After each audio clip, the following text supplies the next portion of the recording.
À un peu plus de 160 km de la capitale kenyane Nairobi, l'exploitation du sable a des conséquences désastreuses sur les rivières et la vie aquatique.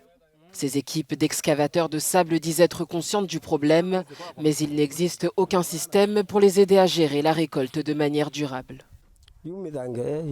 Pour notre sable, parfois nous creusons au détriment de nos zones de pâturage.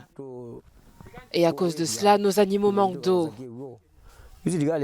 Mais si le gouvernement pouvait construire des captages de sable pour que nous puissions avoir des zones d'abreuvement et de pâturage, établir des réglementations pour faciliter le transport du sable et construire de bonnes routes, ce serait vraiment une bonne chose. Le sable transporté en une journée de ces rivières asséchées se compte en centaines et milliers de tonnes. Nairobi est en pleine expansion et exige du sable pour réaliser divers travaux de construction. Pour Alinish Youssouf, directrice de la conservation et de l'utilisation du sable dans le comté de Makueni, réglementer l'industrie est impératif.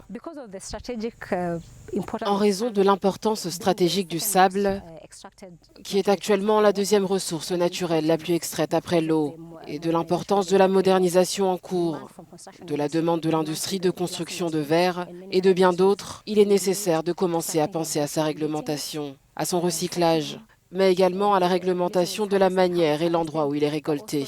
Il faut aussi penser à des alternatives, au contrôle de l'échelle des récoltes et des quantités dont nous disposons afin de commencer à planifier l'avenir. Malheureusement, il n'existe pas de données permettant de savoir quelle quantité de sable sera nécessaire pour le développement. Et parallèlement, il n'y a pratiquement aucune recherche sur la quantité de dépôts de sable dont nous disposons. Et donc, même si nous faisons des plans de développement en tant que gouvernement, nous ne sommes pas en mesure de dire combien de sable sera nécessaire. Et si nous courons vers une crise ou non. Ainsi, il est nécessaire d'investir dans la recherche pour quantifier le sable restant et ainsi déterminer combien peuvent être récoltés et combien seront nécessaires pour le développement. Dans cette partie du Kenya, les camions qui extraient le sable roulent presque 24 heures sur 24 et de nombreuses communautés dépendent de ce type d'excavation. Mais l'exploitation incontrôlée a de lourdes conséquences sur la biodiversité.